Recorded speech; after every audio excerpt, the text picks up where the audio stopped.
And in this tutorial, I'm going to show you how to embed a YouTube video in PowerPoint presentation. So let's jump right into this video. And if you haven't subscribed yet, make sure you subscribe for more tutorials. So what you have to do first is to go to insert, and here you have video. So insert video from. Now I'm going to select this device, and now you can add a video from your computer.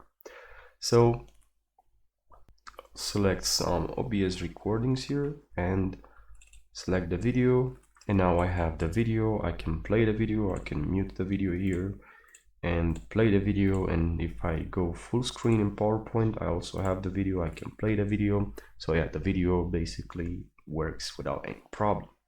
But now maybe I want to add a video from the internet. So what I have to do is to go to insert here, video, and stock videos, but instead of going there, we have to go to online videos, and now you have to enter the address for the online video.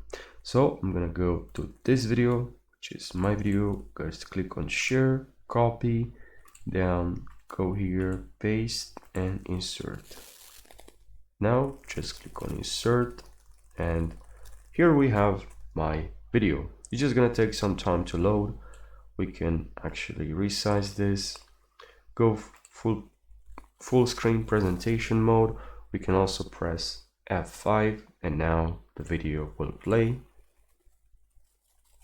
Hello everyone, welcome to, as you can see. So that's how you do it. I hope you find this video helpful, and thank you so much for watching. Make sure you subscribe, and if you have any question or problem that you're facing currently in PowerPoint, let me know in the comment section. I'll create a tutorial for you. Thank you for watching, and I'll see you in the next video.